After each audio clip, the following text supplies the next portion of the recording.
नमस्कार। श्रीमान सुचारुवदन शुभगात्रयेष्टि रक्ताक्षिभृतिप्रियवचो युगदीर्घबाहु देवे दिनेशर्मुखेरवलोक्यते सो भूयाच्चिरं शुभकरो नवसंवत्सरो न। सभी सनातनियों को नववर्ष का पोस्ट कश्मीरी में शुभकामनाएं।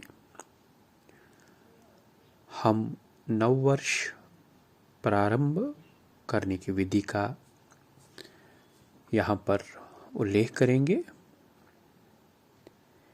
श्री गणेश जी का नाम लेकर सतीसर अर्थात कश्मीर में पुरातन काल से रहने वाले कश्मीरी पंडितों ने बड़े दुख झेले हैं और अब भी झेल रहे हैं। इस बीच अगर किसी ने हमारा साथ निभाया है तो वो है हमारे रीति रिवाज व हमारे जीवन मूल्य। कश्मीरी पंडितों ने आगम पद्धति के अनुसार काल गणना का नियम है और हमारा नववर्ष तब आरंभ होता है जब सूर्य तथा चंद्रमा लगभग उसी स्थिति में पहुंच जाते हैं जहां वे इस ब्रह्मांड के आरंभ में थे। इसी दिन को नवरेह कहते हैं अर्थात नववर्ष कहते हैं। कश्मीरी पंडितों में नववर्ष प्रारंभ करने की एक विशेष विधि है जो रुद्रयामल तंत्र से उद्धृत है, जो लगभग 6000 वर्षों से हमारे घरों में निभाई जा रही है। नववर्ष प्रारंभ करने की विधि यहाँ नीचे दी जा रही है। आपके साथ साझा करने वाले हैं, कृपया इसका अनुसरण करें। इस कथा के प्रारंभ में श्री भैरवी और भैरव के बीच का संवाद है। भैरवी बोल रही हैं प्रश्न परम भैरव को, कृतार्थे अस्मिन् श्रुत्वा जन्म विदो प्रभु इदानीं श्रोतुमिच्छामि वर्ष आरंभे विधिं वद। श्री भैरव उवाच। भैरव कहते हैं, शृणो देवी प्रवक्ष्यामि लोकानां हितकामयया यत् कृत्वा मुच्यन्ते कष्टाद् वर्ष मध्ये सुखं भवेत्। चैत्रे मासि जगत् ब्रह्मा संसृज्य प्रथमहनि त्रिसप्रः दिवसे कुर्यात् द्वितीय प्रतिपादिकः।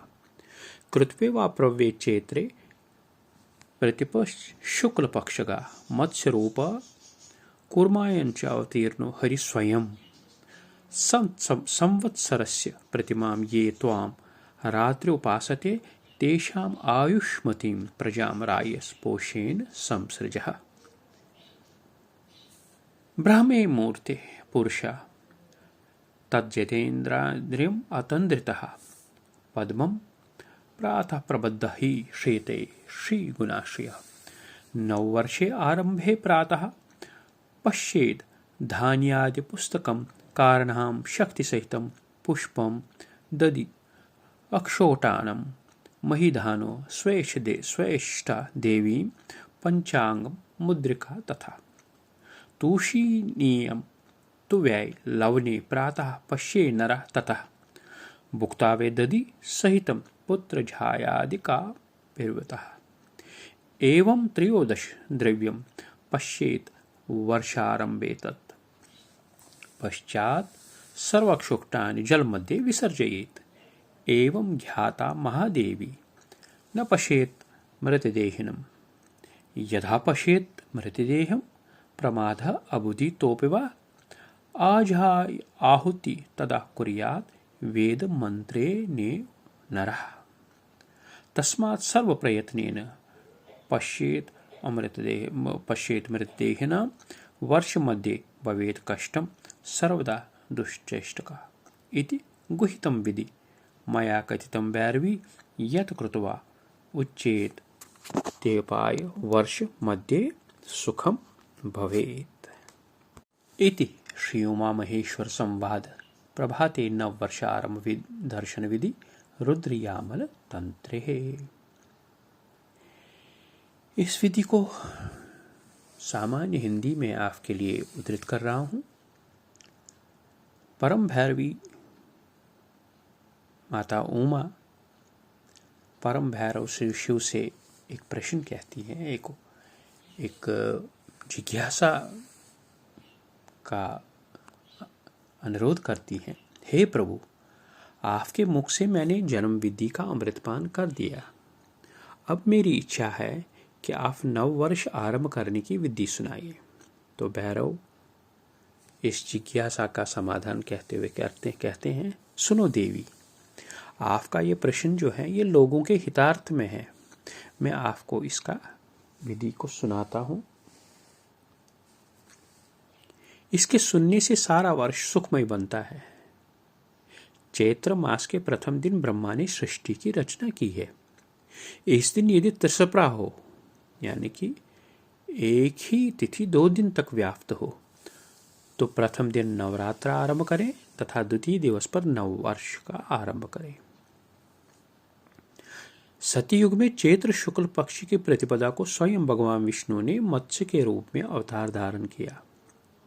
संवत्सर की प्रतिमा स्वरूप हम जिस प्रभु की उपासना करते हैं वो हमें दीर्घ आयु वाली प्रजा और धन से युक्त करते हैं।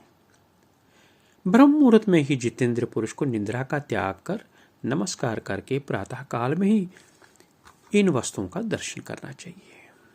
इन वस्तुओं में क्या क्या होना चाहिए?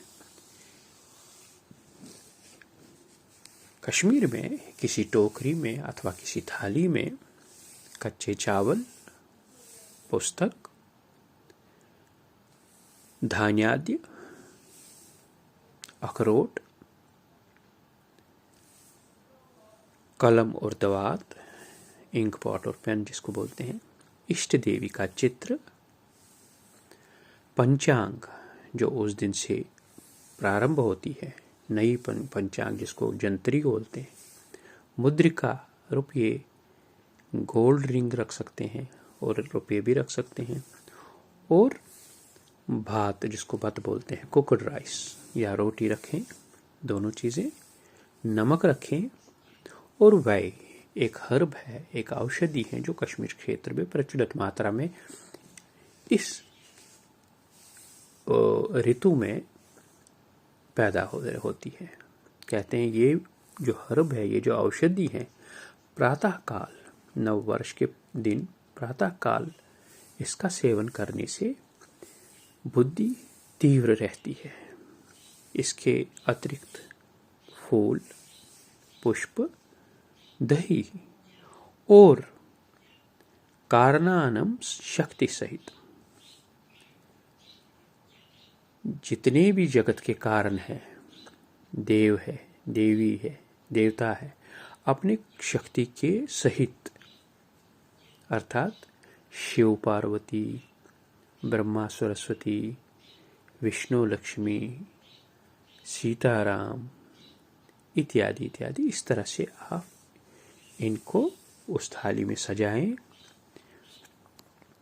एक दिन पहले ही, जिस दिन नववर्ष हो उसके पहले शाम को रखिए, और इन वस्तुओं के दर्शन सवेरे कर लीजिए। जब सवेरे दर्शन करके ये जो औषधि हैं इसके टुकड़े खाएं दही के साथ मिलाकर, और सारे सदस्य को भी दे दीजिए। जो बात है, कोकड राइस है, चिड़ियों को डालें, और फूल व अखरोट हैं जो किसी नदी में विसर्जन करें। और इस दिन आप किसी मृत शरीर का दर्शन न करें। यदि प्रमादवश, आलस्य के कारण या किसी कारणवश मृत शरीर का दर्शन हो जाए तो मंत्रोच्चारण के साथ एक हवन कर लीजिए। ऐसा न करने पर पूरा वर्ष कष्ट में बीतता है। हे भैरवी, ये नववर्ष की गुप्त विधि सब जनों को सुख देगी। ये जो उमा महेश संवाद है, ये रुद्र यामल तंत्र के नववर्ष प्रकरण का है। वर्ष पंचांग व नववर्ष शुभकामना पत्रम का विषय है सृष्टि का नृत्य, अर्थात नटराज। नो निज तनु विनिसर्दंशुकः परिवेशध्वाल परिधानम विलसत्कपालमाला कल्पित नृतोत्सवः कल्पम। जो अपने चिन्मय स्वरूप से चमक उठने वाले किरण मंडल रूपी शुभ्र वस्त्र को धारण करता है तथा जो तांडव नामक नृत्य रूपी उत्सव के समय चमकते हुई मुंडमाला से अपने को शोभित करता है, ऐसे तांडव प्रिय भगवान शंकर को मैं प्रणाम करता हूँ। ये शिव स्तोत्रावली का श्लोक है। किरीटम तव महेश्वरस्ताया पृष्ठतो अन्यादिधेमेव यथेतत् इष्टमात्र घटितेषु अवधानेषु आत्मना परमोपायम उपेमि। हे प्रभु, आपकी महेश्वरता अर्थात विश्व प्रभुता के साथ ही आपकी ये दूसरी लीला देखने में आती है। वो यह कि मैं केवल इच्छा से ही सिद्ध बने हुए आपके 5 प्रकार के कार्य रूपी अद्भुत कर्मों को करने में स्वयं ही परिपूर्ण उपाय प्राप्त करता हूं। मित्रों, इसका अर्थ ये है कि जिस प्रकार शिव पूरे संसार की सृष्टि संहार स्थिति करते हैं, उसी प्रकार ये कृत्य हम भी करते हैं, क्योंकि उन्हीं की प्रेरणा से करते हैं। हम में शिव बैठे हैं, इस कारण हम सक्षम हैं ये करने में, मगर हमारी एक लिमिटेशन है, सीमा है। वो ये कि हम बहुत कम समय के लिए कर सकते हैं, बहुत कम अल्प प्रकार की सृष्टि का निर्माण कर सकते हैं, छोटी मोटी चीज को बना सकते हैं जो अनित्य रहती है। पर जो भी करते हैं वो उसी की कृपा से कर रहे हैं, अर्थात आपके समावेश से मैं भी आपकी तरह अन्यासी पंचविध कृतकारी बन जाता हूँ, 5 प्रकार के कार्य कर देता हूँ जिसमें, और यही आपकी दूसरी लीला है। ये 5 प्रकार की क्रिया कौन सी होती है? वो नटराज स्वयं दृष्टमान रूप से हमें प्रेरित करता है। नटराज का नृत्य कोई साधारण प्रदर्शन नहीं है, ये एक ब्रह्मांडीय तमाशा है जो शिव की 5 प्रमुख क्रियाओं का प्रतिनिधित्व करता है: सृष्टि, स्थिति, संहार, तिरोभाव व अनुग्रह। ये प्रतीकात्मकता शिव के 5 गुना कार्यों को दर्शाती है। कश्मीरी सेवावाद के अनुसार ये कार्य सृजन, पोषण, विलय, छिपाव व प्रकटीकरण है। बाद के 2 को क्रमशः तिरोधान और अनुग्रह कहा जाता है। कश्मीर शैव दर्शन के प्रसिद्ध रहस्यवादी विद्वान उत्पल देव शिव स्तोत्रावली में कहते हैं कि हे भगवान शिव, आप 2 प्रकार के पुरस्कार देने में सक्षम हैं। एक को इहम के रूप में जाना जाता है जो भौतिकवादी फिजिकल वर्ल्ड है, और दूसरा परम के रूप में भगवान के चरम कमलों के प्रति लगाव का आनंद है, जिसे मुक्ति भी कहा जाता है। उत्पल देव भगवान से प्रार्थना करते हैं कि वह स्वयं तय करे कि उनके लिए सबसे अच्छा क्या है। नटराज की प्रतिमा में अग्नि उत्सर्जित करने वाला एक वृत्तखंड है। गोल खंड एक है जिसे शिव के हाथ और पैर छू रहे हैं, जो दर्शाता है कि ब्रह्मांडीय अस्तित्व तभी अस्तित्व में आता है जब शिव इच्छा करते हैं। शिव के नृत्य करते ही जड़ पदार्थ उसके साथ नृत्य करने लगते हैं और चीजों को गति प्रदान करते हैं। ये लयबद्ध नृत्य सूक्ष्म से स्थूल तक धड़कता है, परमाणु से ब्रह्मांड तक इस प्रकार चेतना के नृत्य के अस्तित्व को रेखांकित करता है। परमाणु के से लेकर आकाश गंगाओं तक प्रत्येक कण नृत्य में है। प्रत्येक वस्तु ब्रह्मांडीय गति और नृत्य में है। सजीव से निर्जीव तक, आंतरिक से बाहर तक, श्वास लेने से प्रश्वास तक, इस ब्रह्मांडीय नृत्य की लय में कोई अंतर नहीं है। ये ब्रह्मांड को सुचारू रूप से चलाने के लिए विशाल संतुलनकारी की तरह है।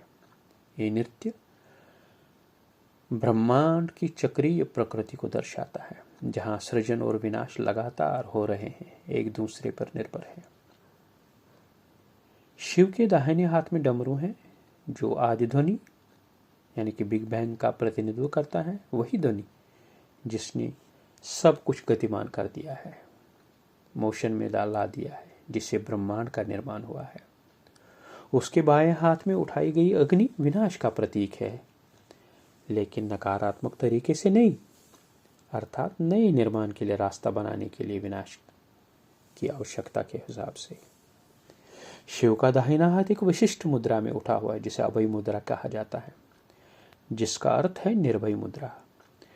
ये मुद्रा दर्शाती है कि शिव अपने भक्तों की रक्षा करते हैं और उन्हें अपनी दयालुता का आश्वासन देते हैं। सृजन और विनाश के निरंतर चक्र के बीच भी सुरक्षा और आशा का आश्वासन देते हैं। एक और हाथ, उनका बायां हाथ, उनके उठे हुए पैर की ओर नीचे की ओर इशारा करता है, जो अज्ञानता के पर्दे को उठाने और सांसारिक आसक्तियों से मुक्ति का प्रतीक है। ये याद दिलाता है कि दुख से बाहर निकलने का एक रास्ता है और आध्यात्मिक ज्ञान की ओर जाने का एक मार्ग भी है। नटराज के रूप में शिव के शक्तिशाली पैर के नीचे एक क्रोधी दिखने वाला बौना सा राक्षस है, जिसका नाम अपस्मार है। ये शिव जिस बौने राक्षस पर नृत्य करते हैं, उसको अपस्मार के कहते ही हैं। वो अज्ञानता के खिलाफ सतत युद्ध का प्रतिनिधित्व करता है, जिसे पूरी तरह से हराया नहीं जा सकता, लेकिन उसे वश में किया जा सकता है। वो बौना राक्षस जो है वो अज्ञानता है, और जब तक आप अज्ञानता को वश में नहीं करेंगे, तब तक आप शिवमय नहीं हो पाएंगे।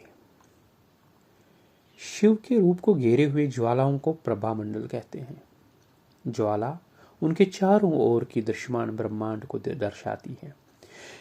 यह समय के कभी न खत्म होने वाले चक्र और सभी चीजों की नश्वरता का प्रतिनिधित्व करती है। यह प्रतीक है एक साथ बुने हुए ब्रह्मांडी नृत्य की एक शक्तिशाली छवि बनाते हैं, जो दार्शनिक और आध्यात्मिक महत्व से भरपूर है। शिव का तांडव, उनका शाश्वत नृत्य, ब्रह्मांड को चलाने वाली मूलभूत शक्तियों का प्रतिनिधित्व करता है। सृजन, संरक्षण और विनाश सभी एक साथ हो रहे हैं। ये एक ब्रह्मांडीय प्रक्रिया है। सूक्ष्म जगत और विराट ब्रह्मांड मूल रूप में एक ही प्रकार है। इसी से योगिक क्रियाएं शुरू हुई हैं। अंड, पिंड और ब्रह्मांड, ये घटक तत्व जो जीवन, व्यक्ति और ब्रह्मांड को बनाते हैं, एक ही चीज की तीन अभिव्यक्तियां हैं। वह सभी एक ही साथ होने वाली घटनाएं हैं।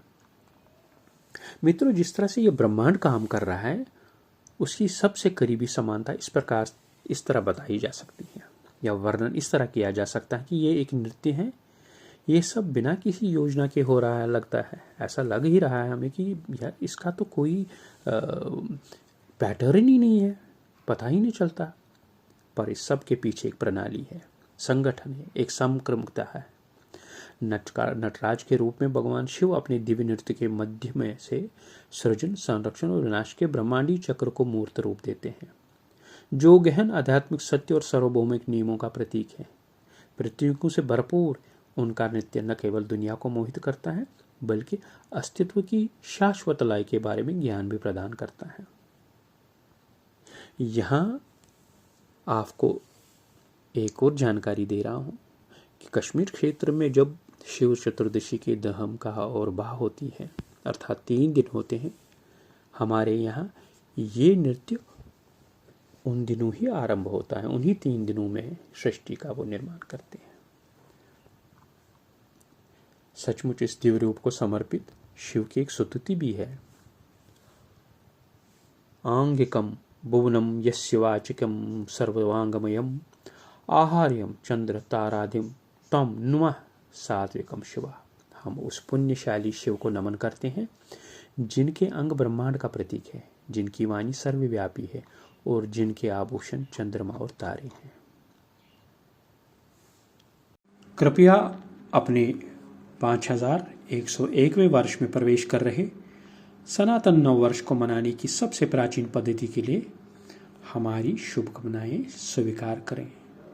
सतीसर परिवार की ओर से आपको नव वर्ष, नव संवत्सर की हार्दिक शुभकामनाएं। पोस्ट आशा है ईश्वर आपके परिवार को सुखी रखें और आगामी वर्ष में आपके सभी संकल्प सिद्ध रहे। नमस्कार।